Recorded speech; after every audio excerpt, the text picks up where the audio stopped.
Le chef de l'État haïtien, Michel Martelly, poursuit sa visite officielle en Allemagne. Il s'est entretenu ce matin avec la chancelière Angela Merkel, ce qui représente une grande première dans les relations entre les deux pays.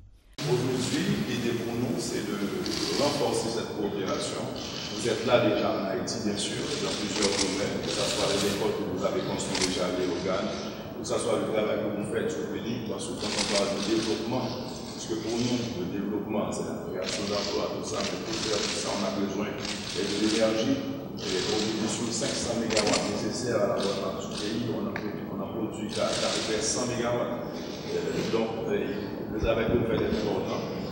On a parlé des petits et moyennes entreprises que nous autres Haïtiens, nous avons déjà identifié près de 20 000 dont encore ce support de l'État. Mais souvent, quand on parle de partenariat entre pays, on pense à de grandes entreprises. Et aujourd'hui, on a abordé la question des petites et moyennes entreprises. Pourquoi ne pas favoriser ce partenariat des petites entreprises et allemandes et des petites entreprises haïtiennes? Pourquoi ne pas organiser ce partenariat pour que si nous produisons, que les partenaires allemands transportent, puisqu'il y a moyen de le faire. On a parlé des problèmes de la religion, comme Madame l'a dit, des problèmes des élections en Haïti, la situation particulière que nous vivons avec le Parlement. Il y a déjà perdu 10 de ces parlementaires, et qui d'ici mi-janvier, sur la proposition, donc le tiers devra s'en aller.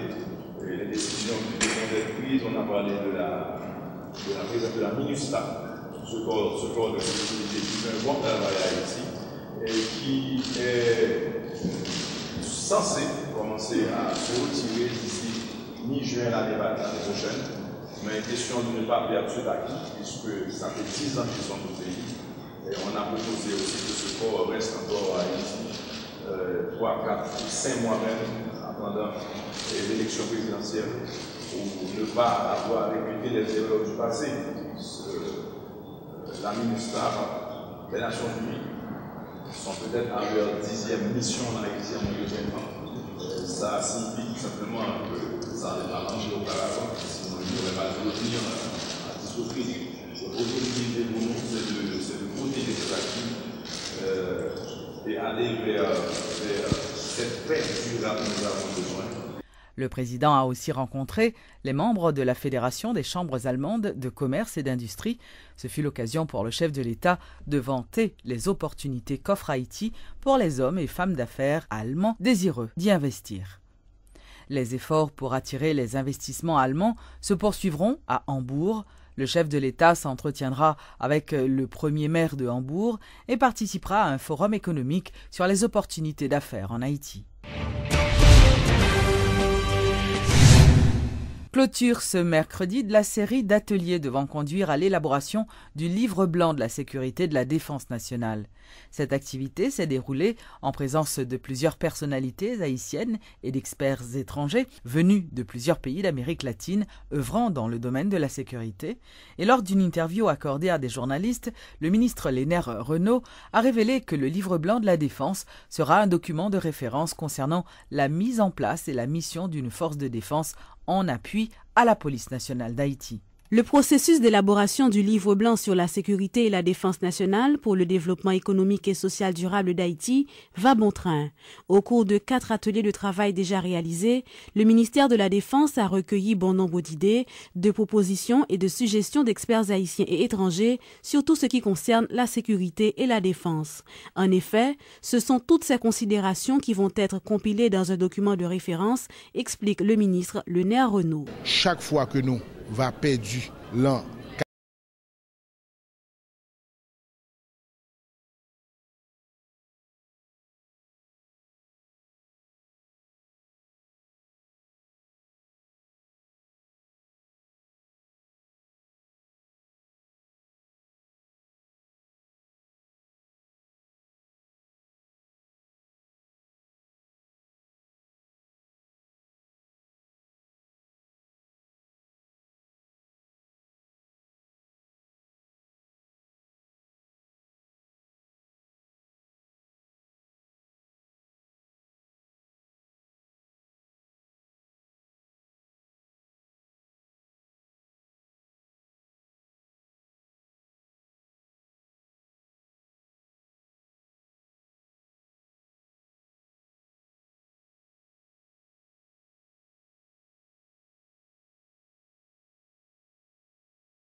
2 milliards de gourdes. Dans environ 24 mois, la cité administrative de Port-au-Prince comptera 3 nouveaux bâtiments, ceux du ministère de l'économie, de la direction générale des impôts et celui de la direction générale des douanes. C'est la firme chinoise Hongyang Construction qui a remporté l'appel d'offres et elle dispose de plus de 2,8 milliards de gourdes pour la réalisation. Une somme disponible depuis 2010, mais le processus a été pour le moins compliqué, regrette la ministre de l'économie et des finances, Marie-Carmel Jean-Marie. Compte tenu de toutes les formalités administratives, notamment liées à la passation des marchés, dans un premier temps pour la réalisation des études et dans un second temps pour l'adjudication du marché pour la construction, donc nous avons beaucoup tardé. Les bâtiments construits selon les normes parasismiques seront donc debout dans 2 ans dans l'espace baptisé jadis Palais des ministères et qui désormais portera le nom de Palais des finances. Henri Adam, directeur exécutif de l'unité de construction de logements et de bâtiments publics UCLBP, présente la fiche technique de ces édifices. De l'économie et des finances, qui est un bâtiment de 5 étages avec 2 niveaux de parking, 21 000 m² et pouvant abriter environ 2000 personnes. Le bâtiment de la DGI qui lui-même va faire 12 000 m², 12 500 m², 136 employés avec 7 étages et la douane qui va être lui un bâtiment de 9 000 m² et pouvant accueillir environ 800 personnes. La cité administrative devient donc de plus en plus réelle dans le centre-ville. Le processus de démolition va se poursuivre selon Henri Adam, qui continue de réclamer de la compréhension de la part des habitants des zones concernées. Puisqu'il faut libérer les terrains pour pouvoir conduire les études géotechniques. Et voilà que nous avons avancé avec les projets d'études du ministère de la Planification et aussi de la mairie de Port-au-Prince. Les chantiers sont donc nombreux au centre-ville. Après le ministère de l'Intérieur, la Cour de cassation et le ministère du Commerce, ces 3 bâtiments constituant le Palais des finances viennent s'ajouter à la liste. L'Union européenne a procédé ce mercredi à la remise de plusieurs véhicules et équipements lourds à l'État haïtien par l'entremise du ministère des Travaux publics. Lors d'une cérémonie organisée au centre d'équipement de la ETRAC, le représentant de l'Union européenne en Haïti a réitéré l'engagement de l'Union à soutenir le gouvernement dans la mise en place d'infrastructures durables dans le pays. Cet appui se place dans l'appui à la politique des transports pour la période 2010-2017, un programme d'appui de 178 millions d'euros, soit 10 milliards de gourdes, qui va être mis en partenariat avec l'ordonnateur national et avec le ministère des Travaux publics. Cet appui d'à peu près 167 millions de gourdes vise à améliorer l'interaction entre les producteurs pour qu'ils puissent accéder au marché, aux écoles, aux centres sanitaires, pour qu'il y ait plus d'interconnexion entre les centres de consommation et les centres de production, entre la campagne et les villages, entre les ports, entre l'aéroport, pour qu'on puisse contribuer au dynamisme de ces secteurs en Haïti, pas simplement ici à l'intérieur du pays, mais aussi en pensant à la relation dans l'intérieur de l'île avec la République dominicaine et pourquoi pas un jour aux exportations au-delà d'Haïti. J'insiste une fois de plus, le dynamisme de cette politique gouvernementale du président Martelly, du Premier ministre Lamotte et comme je disais tantôt, l'efficacité, le dynamisme des acteurs du secteur privé. Et je souhaiterais surtout évidemment que tous ces matériels aujourd'hui, les compacteurs, les bulldozers, soient évidemment le plus utile possible à tous ces gens qui travaillent avec beaucoup de courage et de détermination dans le secteur de la construction et des infrastructures en Haïti. Dans 4 projets, ça a gagné un appui que nous prenons non seulement en point de vue renforcement institutionnel, mais également appui au CNE, Centre national d'équipement. Donc vraiment c'est une grosse opération qui a fait aujourd'hui. Donc quand nous voyons un pile matériel, l'odeur, des génératrices, chaque pour aller dans la direction départementale, il y a des matériels qui prêté dans l'ouest, mais chaque monde a besoin de par eux. Et c'est un travail que nous pourrons continuer vraiment sur le temps, côté que nous pourrons gagner un accompagnement, côté que vraiment quand un président dit, quand le premier ministre dit, et avec les bailleurs de fonds qui c'est l'Union européenne, côté que le secteur public l'a renforcé, nous travaillons avec le secteur privé haïtien. Donc vraiment là, c'est ça l'opération ça y est.